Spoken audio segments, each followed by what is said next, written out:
Okey, pelajar, so nanti awak rujuk buku modul sambungan yang soalan minggu lepas yang tugasan cikgu baru bagi.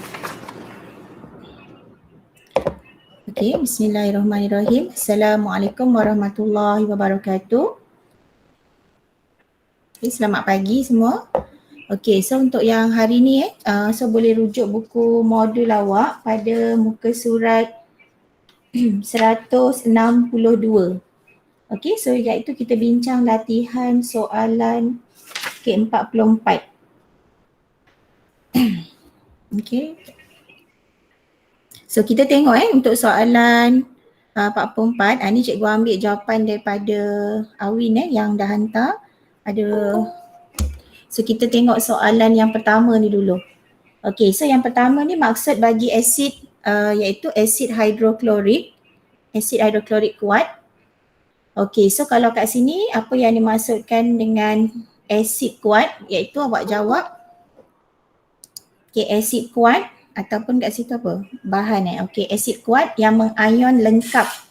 Okey, mengion lengkap dalam air, menghasilkan kepekatan ion hidrogen yang tinggi. Okey, so kalau kat sini boleh dapat markah penuh lah. Okey, so kita tengok. Okey, so kat sini cikgu nak awak terus tanda Okey, so iaitu mengion lengkap dalam air, kepekatan ion hidrogen yang tinggi. So kat situ dapat 1 markah.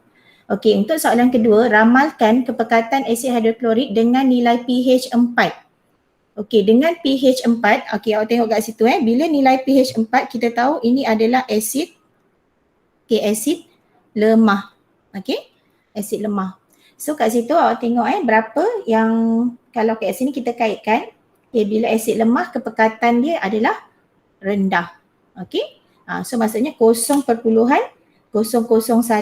unit dia kat situ tuliskan mol dm negatif 3. Okey. Boleh? Pelajar boleh Okey, kita pergi pada soalan C. Okey, soalan C yang mana hitungkan isi padu asid hidroklorik 0.1 mol dm negatif 3 yang diperlukan dalam menyediakan 1000 cm padu asid hidroklorik dengan pH 3. Okey, maksudnya kat sinilah kepekatannya. Okey, so gunakan formula M1. Okey, M1 V1.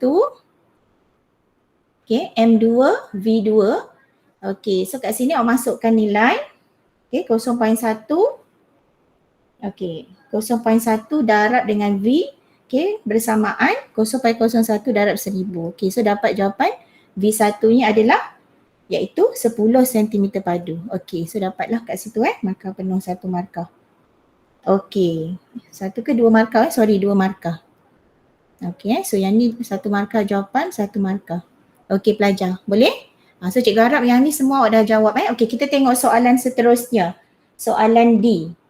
Okey, soalan D iaitu dia kata nilai pH bagi 0.1 mol dm negatif 3 asid etanoik ialah 4. Okey, manakala nilai pH bagi 0.1 mol dm negatif 3 asid hidroklorik ialah 1. Terangkan mengapa. Okey, so kalau kat sini dia tanya kenapa. Okey, ini kan penerangan yang ni kepekatan asid hidroklorik lebih tinggi daripada asid etanoik. Kerana ni tak payah, dia terus saja bagi point. Masa kat situ awak tengok ada berapa markah, 3 markah.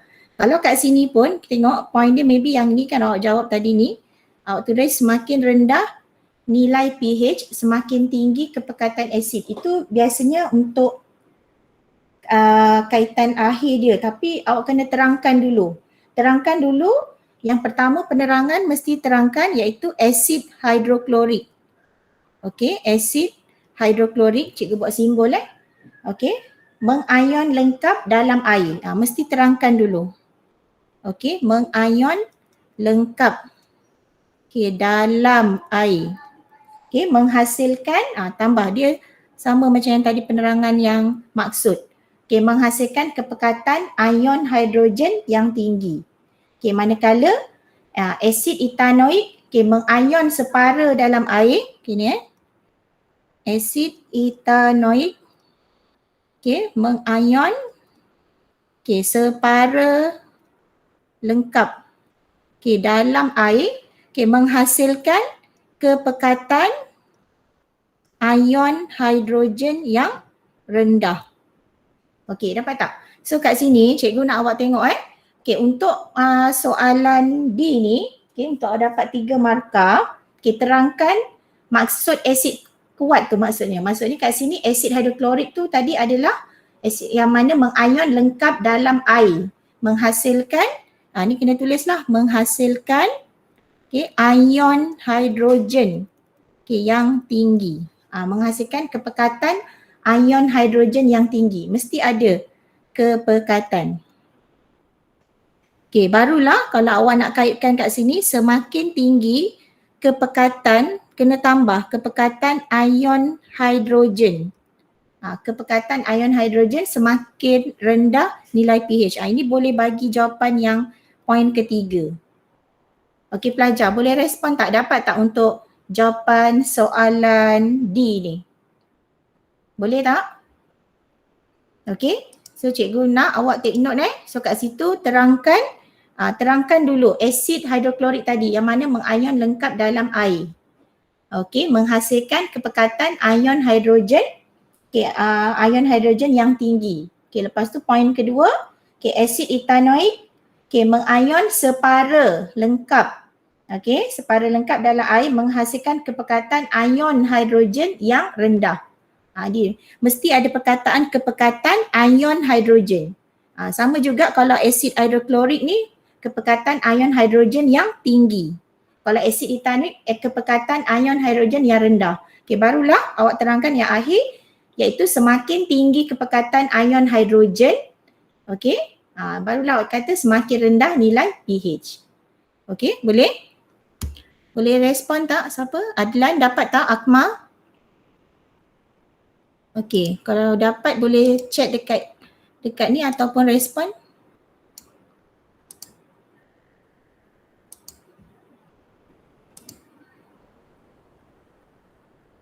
Anis dapat tak? Atira? Dapat. Raja boleh respon? Dapat dapat.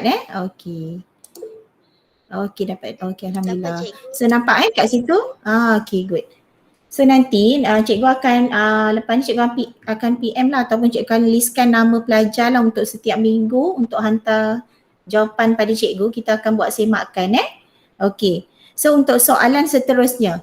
So untuk soalan terusnya adalah persamaan. Cuma soalan ni kalau perasan bahasa Inggeris dengan bahasa Melayu dia berbeza. So kat situ ambil yang dalam bahasa Melayu dia lah So kat situ awak tengok yang pertama dia tanya tuliskan persamaan kimia seimbang bagi tindak balas yang berlaku iaitu melibatkan plumbum 2 nitrat bertindak balas dengan natrium klorida. Kalau awak buat yang ikut bahasa Inggeris pun kalau dah buat tu tak ada masalah pun boleh plumbum nitrat dengan asid hidroklorik lah. So kalau kat sini plumbum nitrat, kita tengok jawapan ni tengok persamaan dia.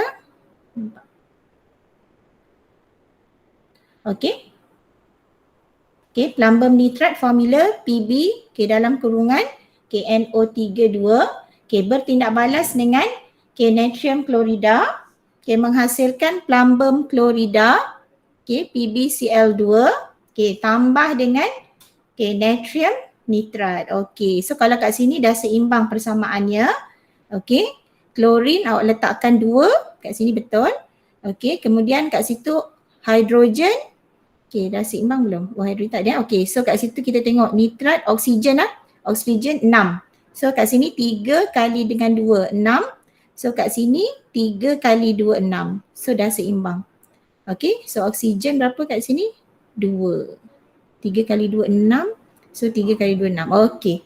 So dah seimbang persamaan. Kalau awak buat tindak balas tu plumbum nitrat bertindak balas dengan asid hidroklorik.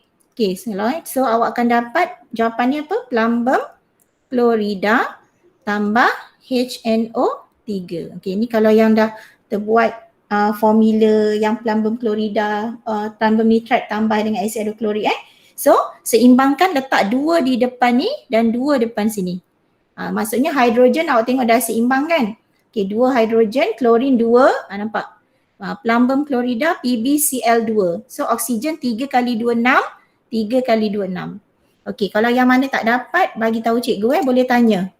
Okey, seterusnya cikgu minta untuk soalan yang kedua. Okey, soalan kedua ni cikgu minta Auni. Okey Auni, boleh ni bacakan soalan 45. Boleh respon Auni? Boleh. Okey, good. Okey Auni, cuba bagi ni baca dulu soalan latihan 45. Rajah 45 menunjukkan susunan radas untuk menentukan takat akhir bagi tindak balas antara larutan natrium hidroksida dengan asid hidroklorik. Okey, good. Okey, soalan pertama. Asid hidroklorik 1.0 mol Dm negatif 3 ditambahkan kepada 25 cm padu larutan natrium hidroksida 1.0 mol Dm negatif 3. Okey. Nyatakan nama bagi radas X. Okey, so radas yang pertama ialah? Burit. Okey, so radas X merujuk kepada buret. Okey, good. Okey. Kalau contoh dia bertanya yang ini, contohlah kalau kat sini radasnya kita panggil apa? Kalau ni. Kalau contoh cikgu tulis sini radas Y. So ini adalah? Kelalangkun. Okey, good. Kelalangkun. Okey, kalau dia tanya lah satu lagi yang ni adalah kelalangkun. Okey, good. Next Auni, jenis? Nyatakan jenis tindak balas dalam eksperimen ini. Tindak balas peneutralan. Okay, good. Pelajar, so tengok cikgu nak bila awak jawab soalan tu awak highlightkan atau gariskan. Sama macam Auni buat ni. So dia dah highlightkan. So nampak bila macam jenis tindak balas cikgu kata beza dengan kaedah. Okay, good. Auni yang seterusnya. Nyatakan nama kaedah untuk menentukan takat akhir. Kaedah penitratan. Okay, kaedah penitratan. Okay, dia punya istilah dia adalah pentitratan. Okay, so tak apa. Ejaan kat situ Okay, cikgu nak betulkan pentitratan. Betul tak? Tengok balik dalam yang cikgu dah bincangkan minggu lepas. Betul tak? Kaedah pentitratan. Dalam bahasa Inggeris dia titration. Okay. Kalau kat sini ejaan lah silap ni. Okay, kemudian soalan seterusnya. Perubahan. Nyatakan perubahan warna larutan pada takat akhir. Dari merah jambu kepada tidak berwarna. Okay, good. So nampak kat sini dalam jawapan ni dia dah guide awak dari kepada apa kan. Tapi kalau dalam soalan sebenar dia tak ada bagi ni dari kepada ni. So awak kena ingat. So perubahan macam apa, dari warna apa berubah kepada apa. Okay, good. Okay, next. Soalan seterusnya ni. Tindak balas antara asid dan alkali menghasilkan garam dan air. Tuliskan persamaan kimia bagi tindak balas. Okay, persamaan kimianya. HCl tambah NaOH menghasilkan NaCl tambah H2O. Okay, good. Okay, dan akhir sekali soalan kedua tu, nama? Nyatakan nama bagi garam terbentuk, natrium klorida. Okay, so betul So awak tengok nama, bila kat situ nama mesti bagi nama. Kalau dalam soalan dia nak nyatakan formula, so awak tak boleh bagi nama. So mesti tulis formula. Kalau macam ni memang dia minta nama kan. Tapi kalau contoh soalan ni dia ubah, nyatakan formula, contohlah so baru awak jawab NaCl. Okay, jelas yang lain? Okay, so tahniah Auni untuk jawapan ni. Okay, kita lihat yang tadi soalan 44. Ada soalan nombor 2 tu.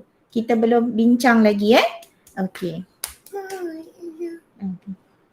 Okay pelajar. Okay, thank you Auni untuk jawapan ni. Okay, so untuk yang jawapan pada soalan jisim plumbum 2 klorida yang termendak. Okay, cikgu nak tanya yang dah buat, dapat tak jawapan tu?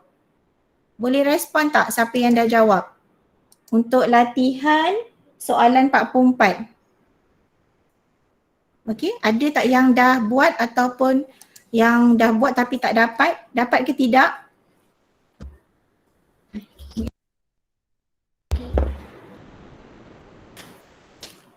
Okay, Chang, awak dah jawab belum untuk pengiraan? Soalan 44. Tak ada? Siapa lagi? Auni, awak dapat? Dah buat belum? Siapa lagi? Okay, Danish, dapat tak soalan pengiraan? Tak ada. Okey, senyap je ni. Okey, tak ada. Oh, tak dapat. Atira, pengiraan untuk soalan 44 dapat tak? Tak, belum Tak pun. dapat juga. Okey, sekejap Okey, so kita tengok semula untuk soalan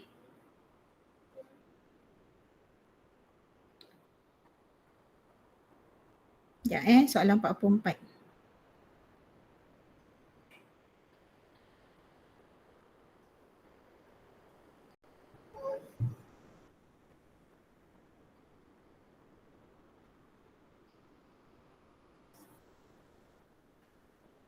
Okey, untuk soalan 44 ni pelajar, okey kita tengok.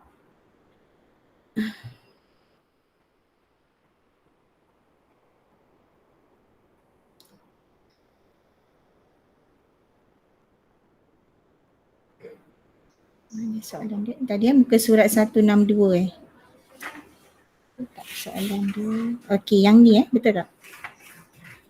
Kenapa lain? Okey. Okey, kita tengok sama-sama untuk soalan ni. Okey, dia tanya soalan hitungkan jisim plumbum 2 klorida yang termendak. Tak sama pula. Plumbum 2 klorida. Okey, yang ni Okey, jisim plumbum 2 klorida yang termendak. Okey, so kita tengok untuk yang soalan ni tadi, Cik kata kalau awak ambil persamaan yang pertama pun tak ada masalah yang tajuk kata ambil dalam bahasa Melayu. Okey, kita tengok. Bila soalan kat sini, okey, dia minta jisim, awak kena cari dulu bilangan mol. Okey, tengok maklumat apa yang diberi. Okey, kaitkan dulu. Pertama cari dulu bilangan mol. Okey, gunakan formula N MV bahagi 1000. Ini dia step 1 Okey, so take note jawapan dia. Okey, cari dulu bilangan mol. Okey, gunakan formula N MV bahagi 1000. Okey, M ni tadi kita cari apa? Okey, kalau kat sini cikgu ambil yang jawapan ni, contoh ni dia bagi yang asid hidroklorik Kalau tadi kita guna natrium. Okey, natrium klorida pun boleh. Okey. So kalau kat sini dia minta jisim, jisim kat sini, dia nak jisim bagi plumbum 2 klorida yang terbentuk. Maklumat yang ada ialah, iaitu isi padu, isi padu natrium klorida, 100 cm padu dan kepekatan dia. Ini kat sini dalam soalan kita natrium klorida kan, so ubah je lah. Kat sini So cari dulu bilangan mol dulu. So kalau kat situ 2 mol, kita cari dulu NMV bahagi 1000. M adalah kemolaran dia 0.1. Darab dengan 100 bahagi 1000. Dapat bilangan mol. Kalau kat sini tadi kita guna ialah NaCl, tukar.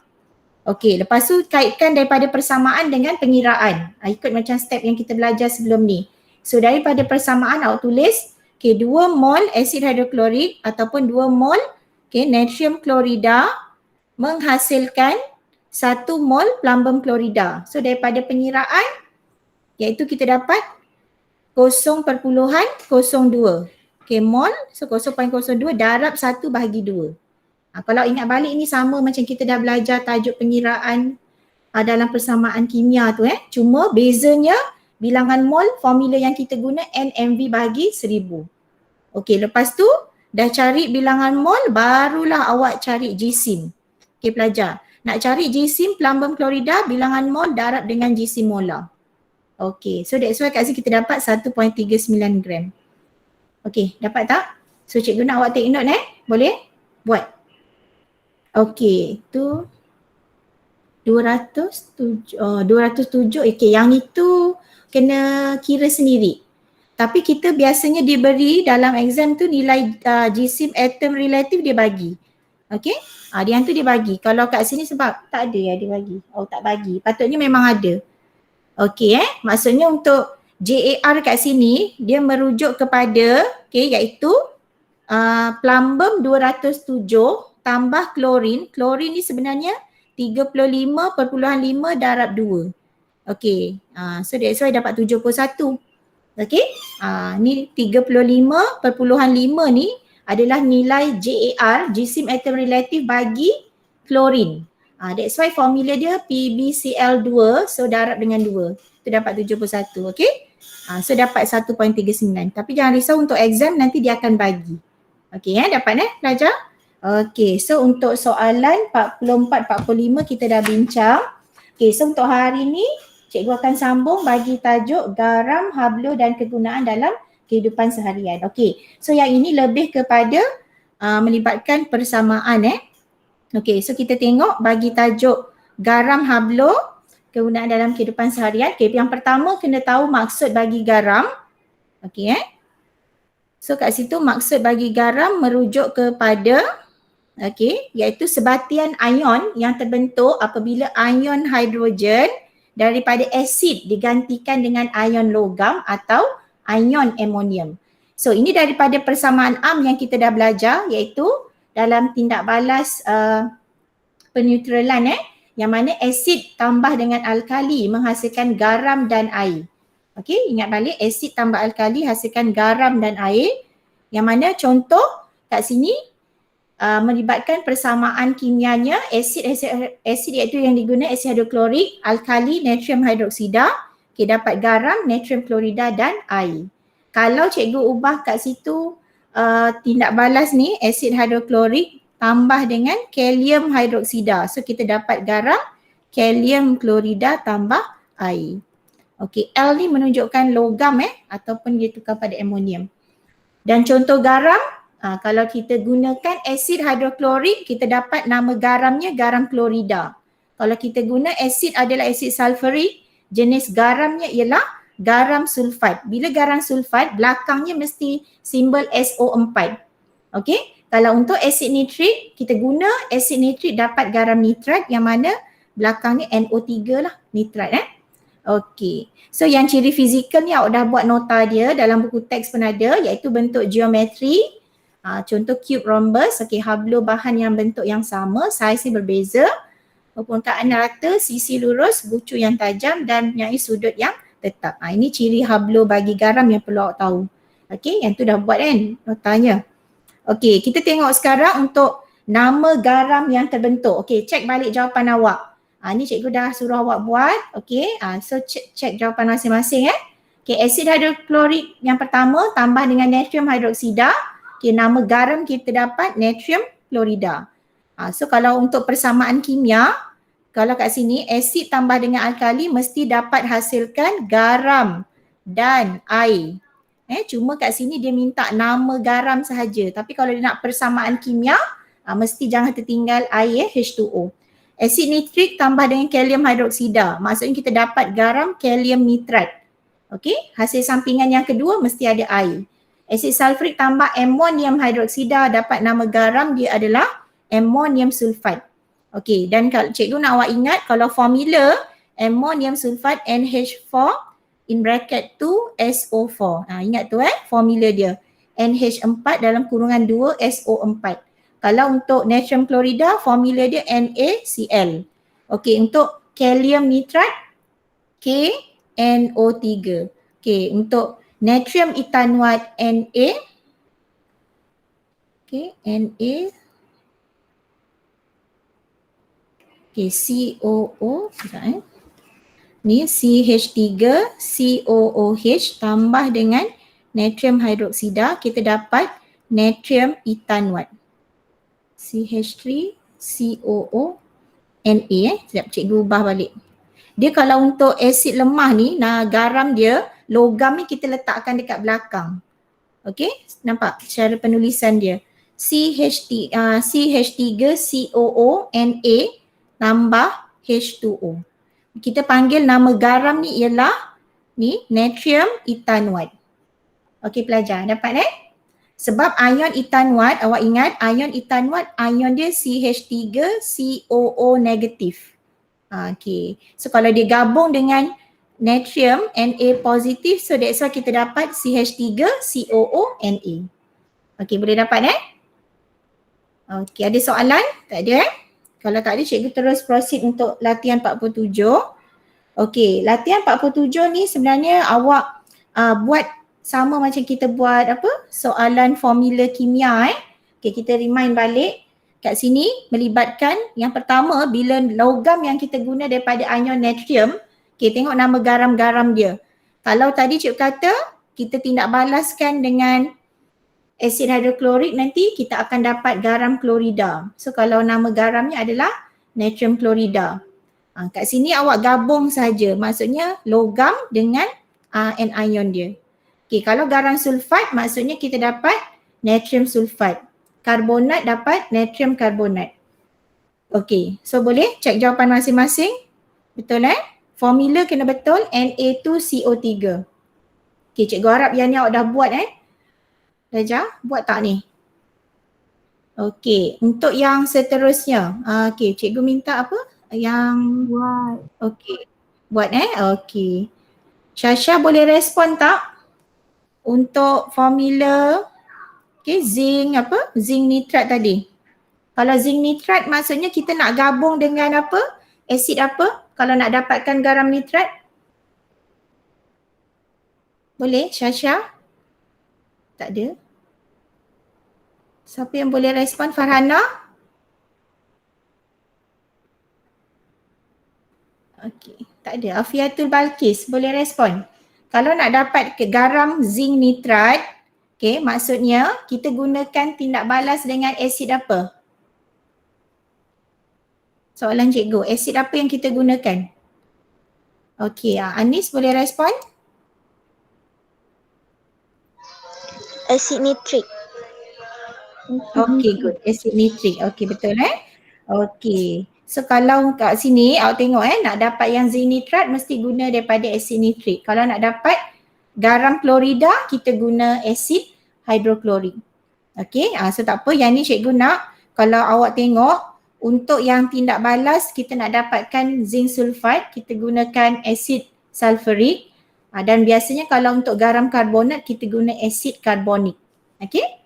So dapat garam kat sini zinc karbonat.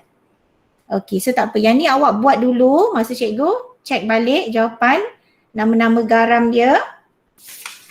Okey, so nama-nama garam iaitu contoh yang untuk garam plumbum 2 nitrat. Okey, formula APB dalam kurungan NO32. Take note terus tandakan. Okey, plumbum klorida, plumbum sulfat PbSO4.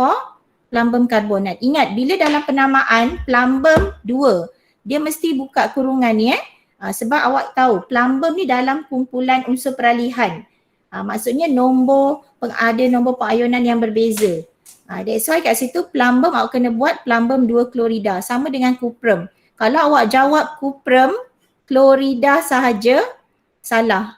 Tak ada yang dalam kurungan 2 ni tak boleh kuprum 2 nitrat. Plumbum kuprum mesti awak buat in bracket. Okey, kuprum 2 klorida, kuprum 2 sulfat, kuprum 2 karbonat. So cikgu nak yang ini mesti mahirkan dalam formulanya dan nanti dalam persamaan kimianya. Sebab ini yang biasa yang soalan yang tajuk garam yang sangat banyak ditanya. Balik-balik awak tengok kat situ contohlah plumbum nitrat, kuprum nitrat. Okey, boleh? So kalau untuk kuprum dalam kurungan kuprum formula dia Cu in bracket NO3 close bracket 2. CuCl2, CuSO4 dan CuCO3 kuprum karbonat. Okey, untuk argentum awak ingat argentum, ion argentum Ag+, dapat argentum nitrat AgNO3, argentum klorida, argentum sulfat Ag2SO4. Okey, take note Ag2CO3 atau Ag2CO3 untuk argentum karbonat. Okey, boleh? Dan untuk barium awak ingat cas untuk ion barium Ba2+. So barium nitrat Ba dalam kurungan NO3 tutup kurungan 2. Okey, barium klorida BaCl2. Okey, barium sulfat BaSO4, barium karbonat BaCO3. Okey, seterusnya yang mana dalam soalan 48. Okay, kat sini dia minta kita kelaskan yang mana satu garam dan bukan garam. Okay, so kalau awak tengok kat situ, yang pertama ni kita tengok yang mana satu garam. Yang pertama kalau zinc nitrat, ini yang cikgu tanda right itu garam. Kalau asid sulfurik, yang ni bukan garam, ni asid. Kuprum dioksida, dia juga bukan garam, dia adalah base. Okey. Kemudian kat situ hidrogen iodida, okey, hidrogen iodida juga bukan garam. Okey, yang cikgu tanda right ini garam. Magnesium klorida garam, kalium nitrat juga garam. So masukkan 4 jenis garam ni dalam kumpulan garam. Okey, manakala yang bukan garam, natrium hidroksida tadi ni, dia adalah alkali. Okey, boleh? Dapat Okey, so yang mana satu garam dan bukan garam. Okey pelajar. So untuk seterusnya kita lihat kepada ni contoh-contoh garam dalam kehidupan seharian yang cikgu dah bincangkan minggu lepas, iaitu dalam pengiraan baja yang lebih baik. Ingat lagi tak? Kita gunakan nilai peratus nitrogen dalam urea contohnya, ataupun dalam baja amonium nitrat yang ni yang kita dah belajar minggu lepas. Okey, contoh peratus nitrogen dalam amonium sulfat. Yang mana garam ni digunakan sebagai baja dalam bidang pertanian. Okay, dalam perubatan kita gunakan untuk membuat rangka plaster untuk menyokong tulang, iaitu kita guna kalsium sulfat terhidrat. Okay, antasid contohnya magnesium sulfat, kalsium karbonat, kalsium hidrogen karbonat untuk mengurangkan sakit, dan ubat antiseptik iaitu kalium magnat. Dan untuk penyediaan makanan yang paling banyak kita guna ialah garam putih kat rumah, natrium klorida sebagai bahan perisa dalam makanan, ataupun monosodium glutamat. Monosodium glutamat tu adalah MSG atau nama popularnya Ajinomoto. Okey, tahu kan? Okey, kemudian natrium hidrogen karbonat.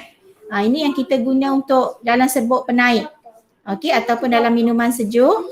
Okey, dalam pengawet makanan yang mana garam yang kita guna adalah natrium nitrit.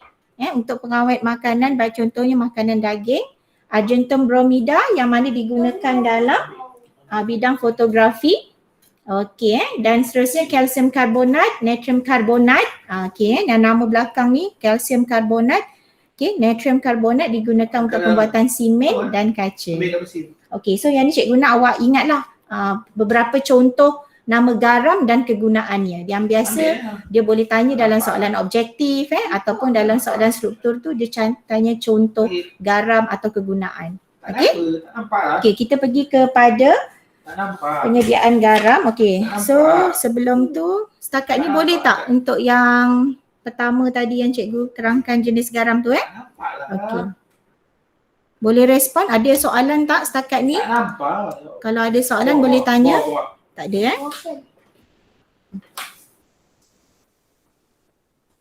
Okey, so cikgu nak kita rujuk buku teks Okey, so kita rujuk buku teks pada muka surat. Okey. Muka surat 178. Ni tadi ada eksperimen dia 69. Okey, ini yang tadi kita bincangkan. Ini semua ada dalam buku teks nanti awak boleh baca lagi. Okey, so cikgu nak terus pergi pada penyediaan garam.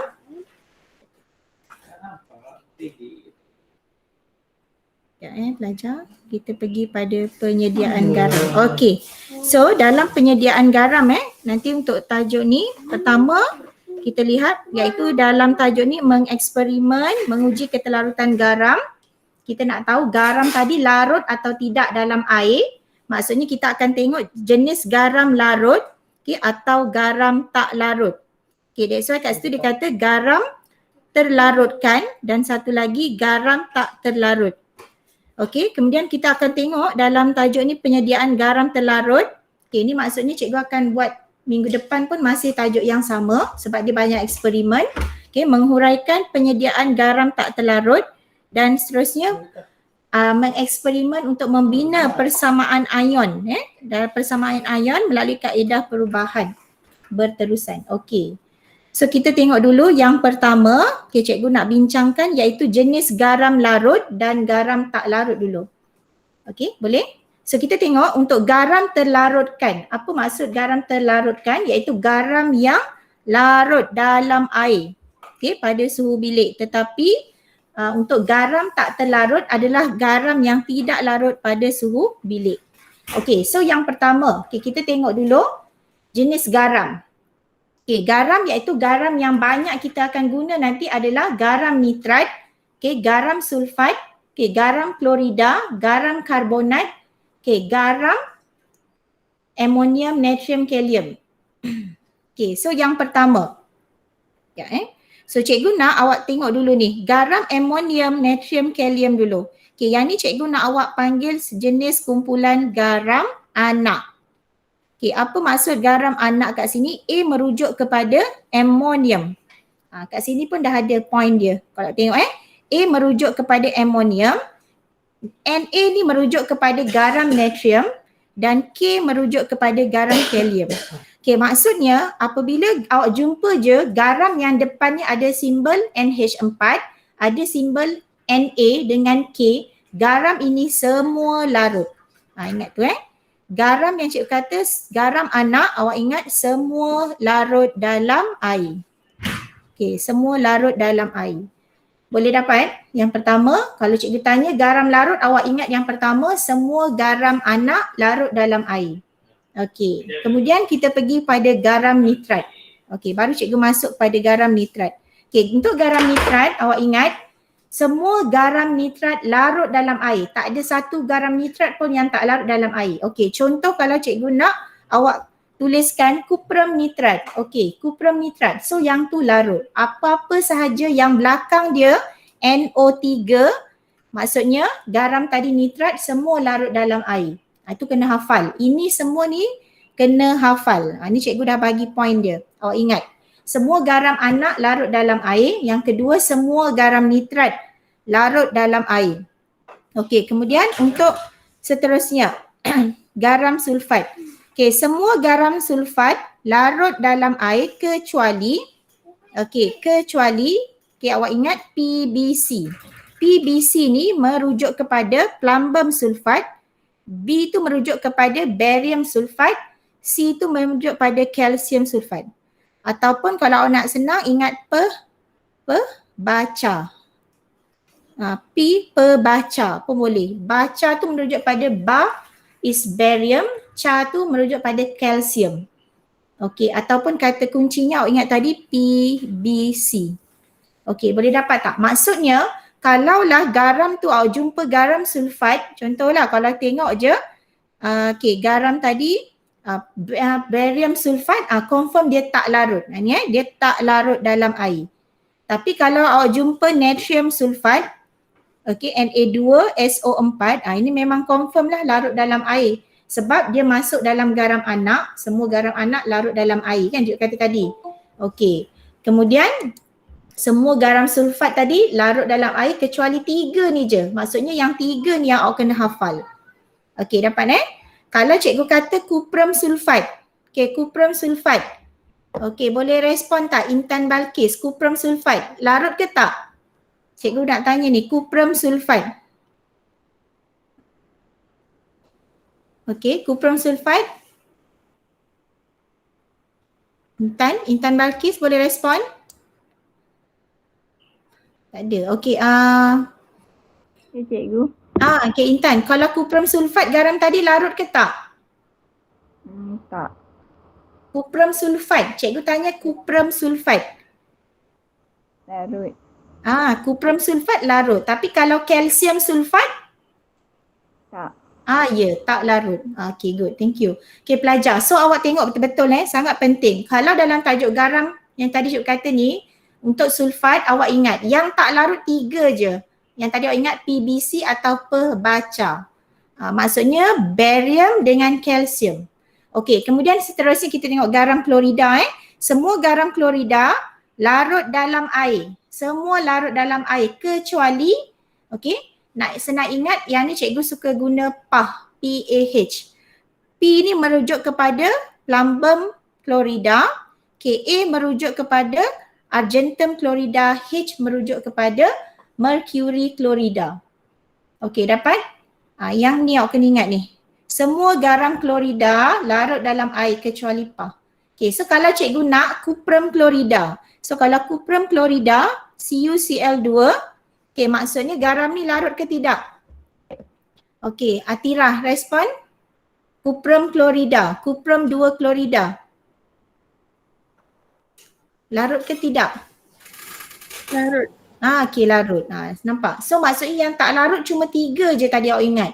Yang tadi Cik kata PAH, plumbum klorida, argentum klorida, mercury klorida. Okey, dapat Okey, sekarang kita pergi pada garam karbonat. Garam karbonat dia terbalik pula. Semua garam karbonat tak larut. Okey, tak larut dalam air. Inilah. Okay, maksudnya yang ni. Semua garam karbonat tak larut dalam air kecuali anak. Maksudnya apa yang mana tadi Cik kata, untuk garam karbonat ni yang hanya larut, amonium karbonat ada 3 je yang larut. Natrium karbonat dengan kalium karbonat. Itu yang tadi Cik kata, yang inilah. Maksudnya kalau tengok je depan je ANAK ni maksudnya amonium, natrium, kalium itu sahaja yang memang semua larut. So kalau garam karbonat ni, kalau cikgu tanya kuprum karbonat, dia masuk dalam garam tak larut, plumbum karbonat. Sebab yang ni semua tak larut. Okey, sebab apa awak ingat tadi semua garam karbonat tak larut dalam air. Tak larut dalam air kecuali anak tadi. Okey, boleh dapat tak setakat ni? Boleh terima Okey, so maksudnya yang tadi cikgu minta, okey awak ingat, okey kalau kat sini pun dia dah bagi akronim dia, kalau no anak ni merujuk kepada nitrat maksudnya semua garam nitrat. Garam nitrat ni, ini maksud dia tadi. Tadi cikgu kata pertama awak ingat semua garam anak tadi larut dalam air. Okey, kemudian satu lagi semua garam nitrat semua garam nitrat larut dalam air. Okey, dapat tu. Kemudian kalau kita pergi kepada garam karbonat dia terbalik. Semua garam karbonat tak larut dalam air kecuali anak. Terbalikkan. Lepas tu baru pergi pada garam sulfat. Garam sulfat semua larut kecuali PBC atau pehbaca. Dan satu lagi kalau garam klorida semua larut dalam air kecuali PAH. Okey, ataupun kat sini dia bagi akronim dia HPA. Mana-mana satu. Kalau cikgu, biasa cikgu guna PAH. Merujuk kepada plumbum klorida, A merujuk pada argentum klorida, H tu adalah mercury 1 klorida. Okey? So yang ni awak kena tahu ni. Yang mana cikgu kata PBC sulfat tu maksudnya garam sulfat yang tak larut dengan PAH atau HPA klorida yang tak larut dalam air. So memang dah mudah kat sini, dia dah bagi tips dia. Okey, setakat ni boleh tak terima? Pelajar boleh respon? Ada 18 orang hari ni yang ada yang online ni. Boleh Okey, alhamdulillah. So cikgu minta sangat awak mesti hafal Awak mesti hafal. Tajuk garam yang ni kena hafal. Maksudnya apa garam yang larut dan tak larut tu kena hafal. Yang tadi first cikgu nak awak ingat semua garam anak larut dalam air. Semua garam nitrat larut dalam air. Okey, semua garam karbonat tak larut dalam air kecuali anak. Okey, macam tu. Lepas tu semua garam sulfat larut dalam air kecuali PBC atau pehbaca. Okey, kemudian semua garam klorida larut dalam air kecuali PAH. Plumbum klorida, okey, argentum klorida, mercury klorida. Okey, so kalau dah boleh hafal ni alhamdulillah dah mudah. Okey, so cikgu minta kita pergi kepada penyediaan dulu Penyediaan ni cikgu memang belum minta awak buat. Cikgu terangkan dulu. Okey pelajar, boleh terima Kita tengok dulu untuk penerangan penyediaan. So nanti awak tinggal buat persamaan.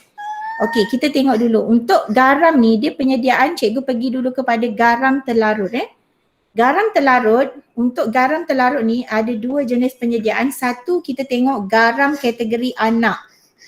Okey, garam kategori anak, satu garam yang bukan anak. Maksudnya kalau garam yang bukan anak, yang depannya bukan amonium, bukan lagi natrium, bukan kalium. Dia dah garam lain. Contoh garam kuprum, klorida, kuprum sulfat. Itu kena guna kaedah yang ini. Okey, kita pergi dulu garam anak. Sekejap.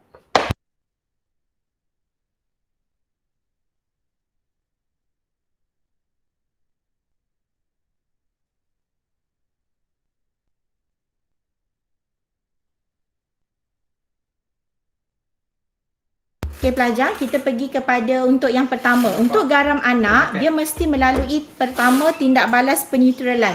Tindak balas peneutralan iaitu antara asid dengan alkali.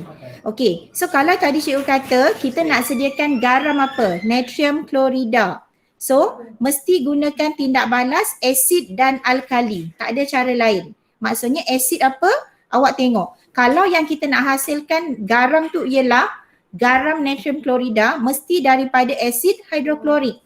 Okey. Kemudian dengan natrium hidroksida, alkali dia, NaOH. Okey, so kat situ kita dapat nama garam ni adalah natrium klorida tambah H2O. Okey pelajar, dapat? So yang ini mesti melalui tindak balas peneutralan dulu dengan asid dengan alkali. Melalui kaedah penyediaan garam terlarut ni Okey. Kemudian kita pergi pula pada garam tak terlarut. Ni nanti ceritanya ada lagi dalam eksperimen. Cikgu pergi secara umumnya dulu.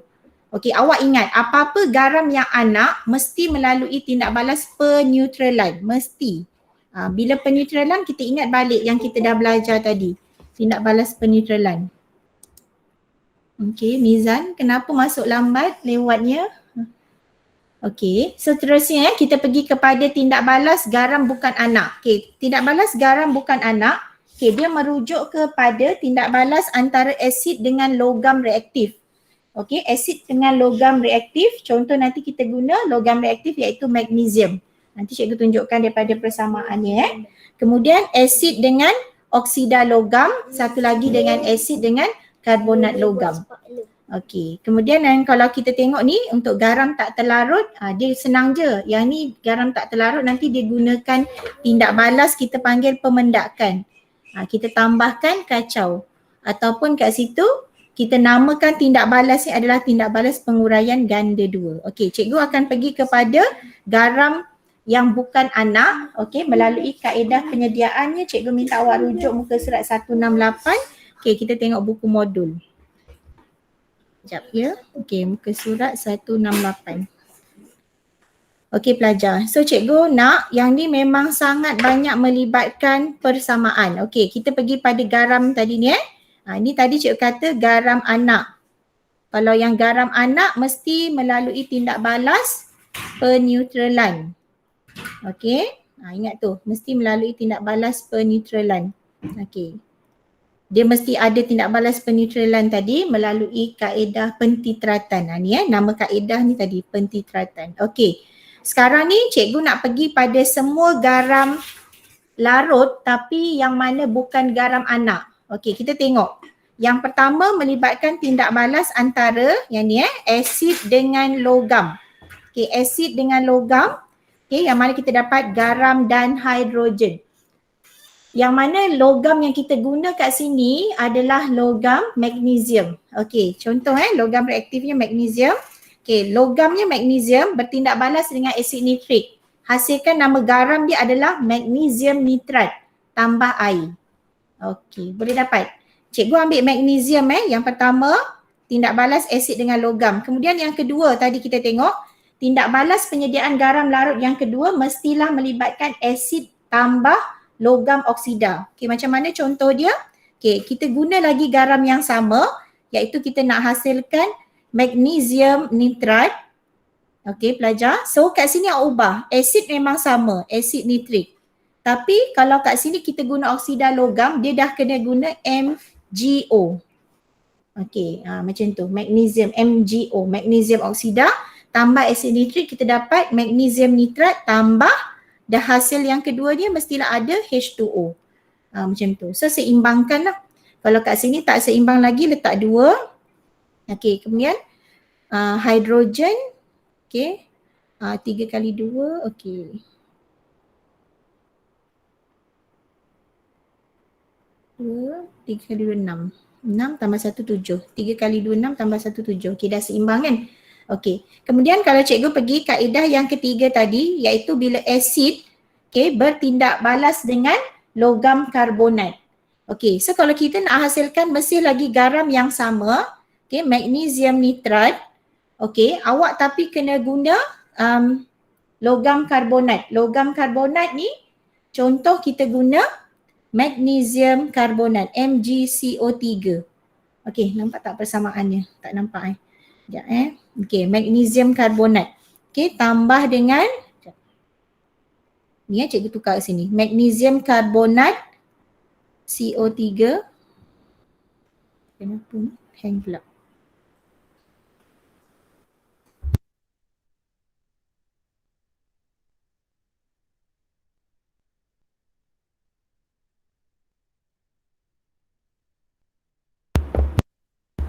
Okey, sekejap MgCO3 tambah HNO3. So dapat garam dia Mg. Okey, magnesium nitrat. Okey, tambah karbon dioksida dan air.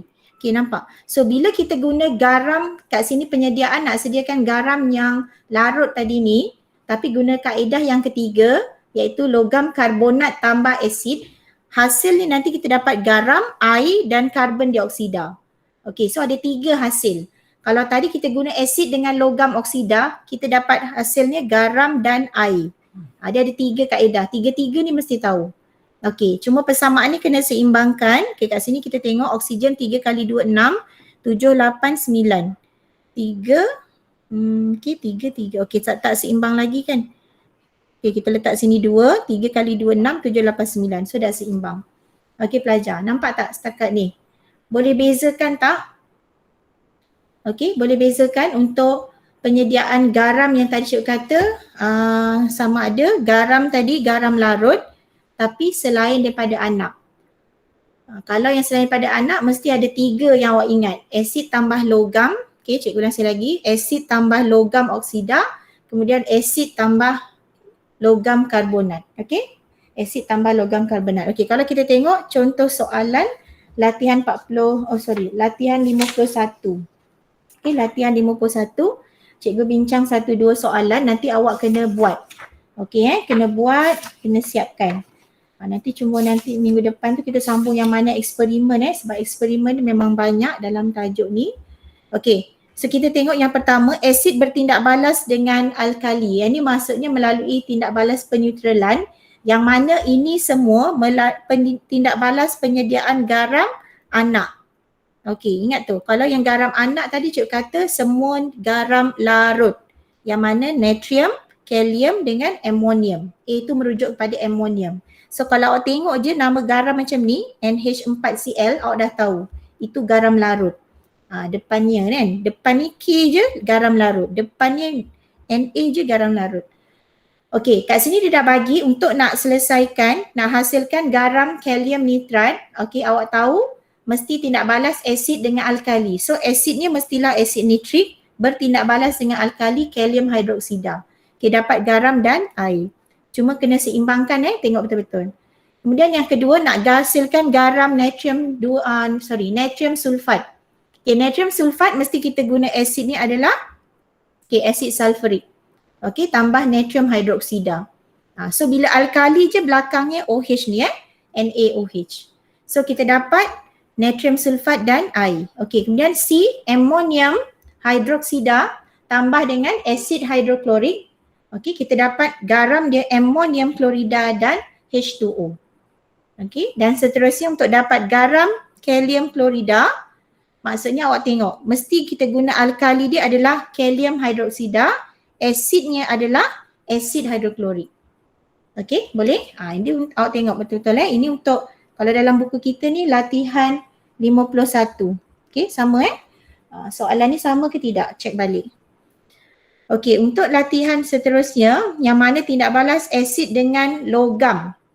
Merujuk kepada logam reaktif Logam reaktif kat sini iaitu zinc magnesium. Okey, ferrum. Ini kita dah belajar dalam siri kereaktifan logam masa tingkatan 3. So dia berkaitlah dengan persamaan ni Okey, so kalau tengok kat sini tindak balas dia, okey, yang pertama ni nak hasilkan garam zinc nitrat. Ni sekarang dia dah bukan garam anak. Ni selain anak. Maksud cikgu, kalau penyediaan garam selain anak dia melalui tindak balas boleh asid dengan logam. Awak ingat dia ada 3 kaedah tadi. Okey, yang kedua asid dengan oksida logam, yang ketiga asid dengan karbonat ataupun logam karbonat. Logam karbonat. Boleh dapat. Kalau logam karbonat belakangnya CO3. Okey. Kalau untuk asid dengan logam sahaja, logam sahajalah, zinc ataupun magnesium. So hasilnya hanya garam dan gas hidrogen. Jangan tambah air pula kat sini atau tambah O, dia jadi air dah lain Okey, boleh dapat? Okey. So zinc tambah dengan asid sulfurik, kita dapat zinc sulfat dan hidrogen. Okey, zinc tambah asid sulfurik dan ferrum tambah asid nitrik, kita dapat ferrum 2 nitrat dan hidrogen. Okey. So lengkapkan persamaannya. Cikgu nak yang ni siapkan. Okey. So untuk yang latihan seterusnya, latihan 53, 54, cikgu nak awak buat dulu. Okey, nanti awak buat, lepas tu cikgu minta snap jawapan. So untuk yang hari ni sambung latihan muka surat 169. Okey, soalan hingga, cuba jawab sehingga muka surat 171. Okey pelajar, boleh? Ada soalan? Okey, so cikgu akan tamatkan kelas ke 12.4 minit. Okey, yang mana ada masalah yang tak faham boleh tanya lagi nanti dalam kumpulan ataupun personal message pun boleh. Okey, so setakat ni Adlan, Aida, Akmal, ada soalan? Okey, Amira, Anis, Atira, Atik, yang ada hari ni Amizan, Intan Balkis, Iman, Daniel, Danish, Farhana, Seri, Syaira, Syasha, Bun John dengan Chang. Okey, tak ada soalan ke? Okay, cikgu harap semua boleh faham Okey. So tolong ulang kaji lagi sekali. Maksudnya yang cikgu dah ajar hari ni, awak kena hafal tadi yang garam dengan tindak balasnya. Okey? Boleh? InsyaAllah kita akan sambung minggu depan. Okey pelajar, semua sekali terima kasih semua. Okay, Assalamualaikum warahmatullahi wabarakatuh. Okay, InsyaAllah kita akan jumpa minggu depan. Okey, terima kasih. Cikgu. Okey, sama-sama. Terima kasih cikgu. Sama. Okey, terima kasih semua.